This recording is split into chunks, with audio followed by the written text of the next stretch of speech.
is up, gamers? Welcome to the channel. I hope you're doing well. Thank you so much for joining me today. I wanted to bring you another game review. Today we have another game against the Dishwasher, and I apologize, I'm not trying to pick on Dishwasher here. He's actually a very strong opponent and definitely got me more often than not.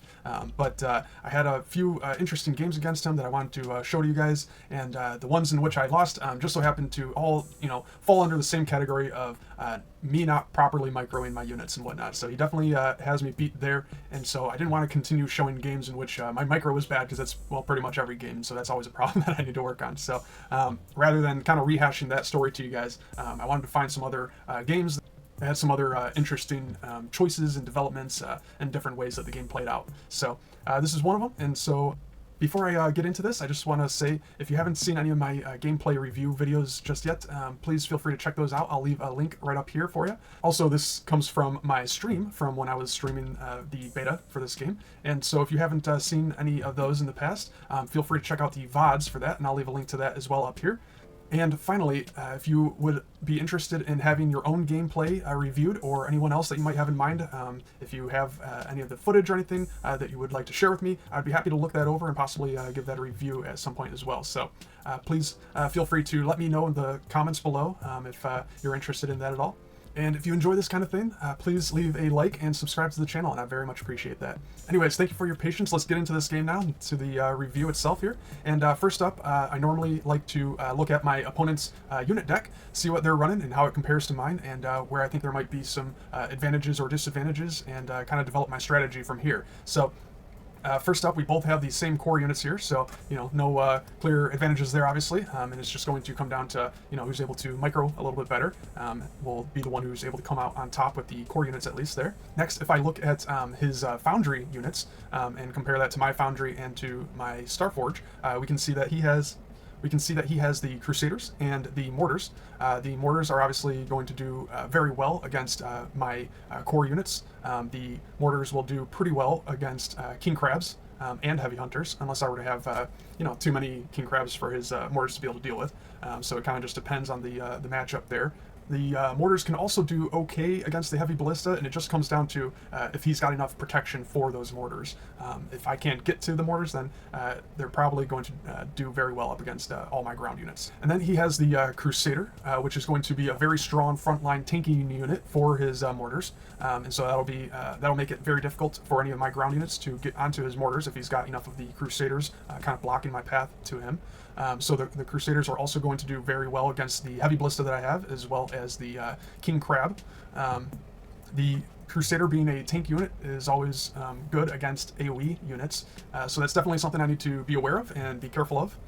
However, his Tier 2 Foundry units don't have any way of dealing with my air units from my Starforge. So I would say he's got a little bit of an advantage with his Tier 2 Foundry up against my Tier 2 Foundry. However, if he were to tech into the Tier 2 Foundry, and then if I were able to tech into my Tier 2 Starforge, then I would have a little bit of an advantage there, because I have the Falcons, which are going to do very well against his Tier 1 Blink Hunters, and he doesn't have any anti-air in his Tier 2 Foundry. So if he techs into Foundry first, I should have a little bit of an advantage then if I'm able to go into my Starforge after that. So next, if we look at his Tier 3 Foundry, we see he has the Predator, and I have the Heavy Ballista. And so the Predator is going to be very good at dealing with any air units.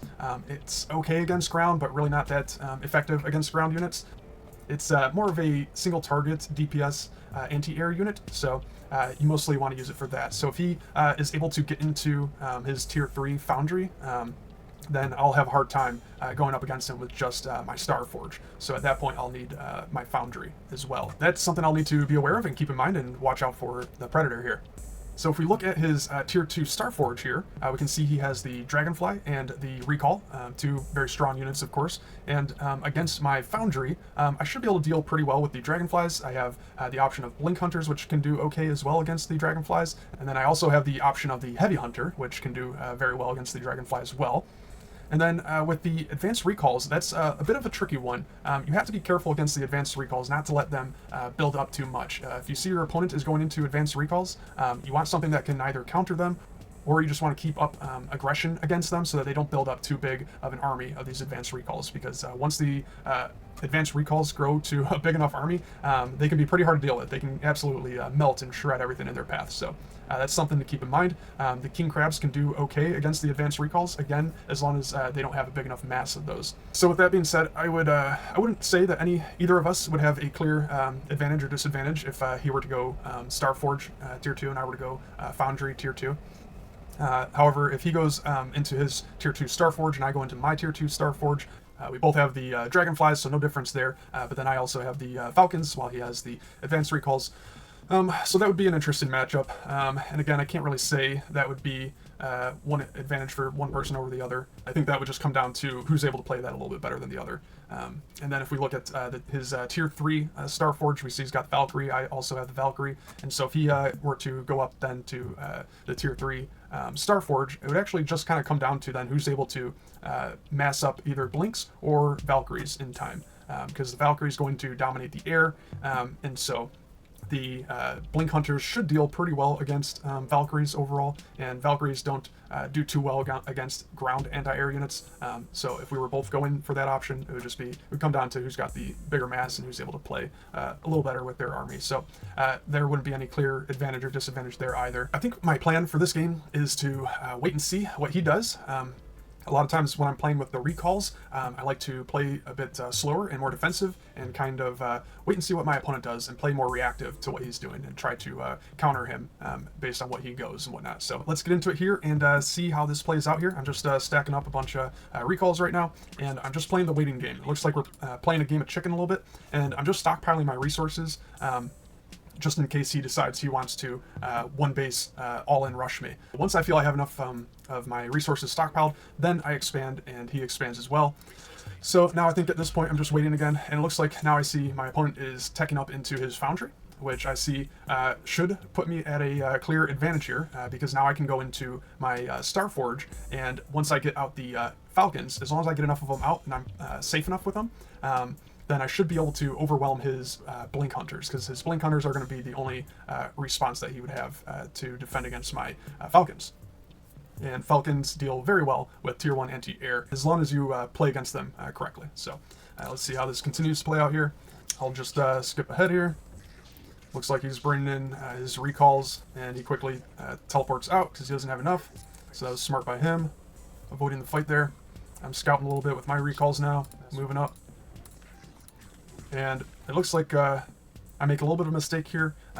When you're moving your recalls out and you're going up against somebody else who's got recalls, it's tough to take a fight on their side of the map because they're usually going to have more grouped up than you. So you got to be very careful, and you got to try to teleport out a bit quicker than I did here. So a bit of a mistake by me there.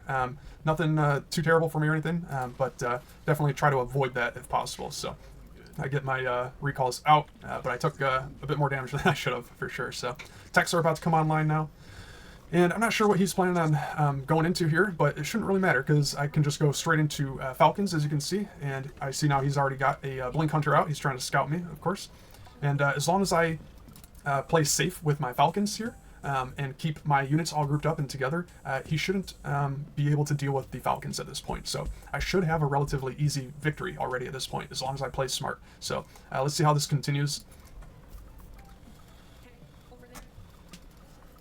Tier 1 anti-air just usually isn't quite enough to deal with these Falcons. So looks like I'm thinking about possibly expanding again to a third base, and looks like I'm holding off for now.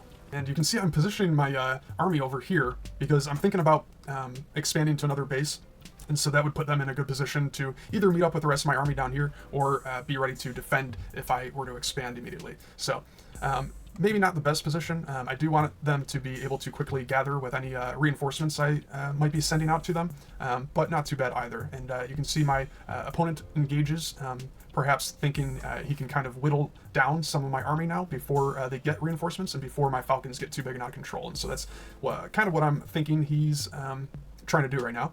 And so I'm just trying to keep my army together as much as possible and take out as many of his Blink Hunters as possible, because that's really the only threat to me now.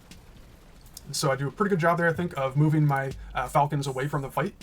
My falcons are going to be the most important part of my army right now. I want to be very careful not to lose too many of these right now, and keep them grouped up so that his blink hunters don't have a chance to build up a big enough mass to be able to counter my falcons. And so I'm just going to let my recalls continue to take the fight and take the damage for me, so that my falcons can keep building up a big enough mass then.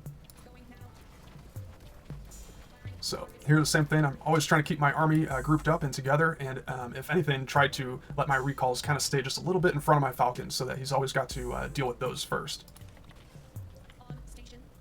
Looks like one of my falcons is getting left behind here, but not too big a deal.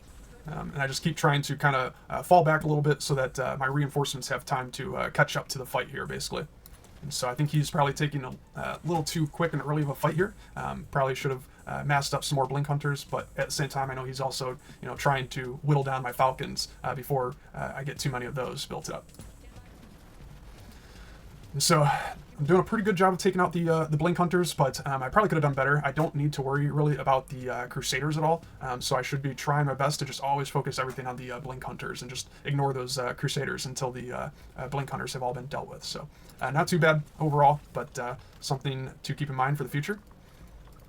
And I'm moving up a little bit. I feel I have a pretty good advantage. I've won quite a lot of fights and battles here so far, and so I feel like I have the bigger army here.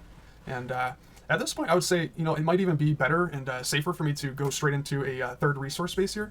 I think I'm just trying to keep up the pressure on him so he's not able to get back into the game and not able to, build up more blink hunters. However, the recalls and the falcons are just so good and so much better at playing more defensive because of how slow they are.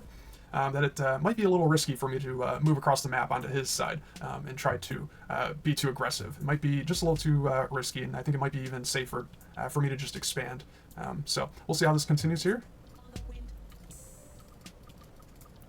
Looks like I'm just going to push right up into his base, maybe pick off a few workers. Oh, and then I see the mortar, and I'm like, no thank you. So yeah, I think that's a good... So I think that's a good move by me to see the mortar and to immediately just, there's no reason for me to take that fight there.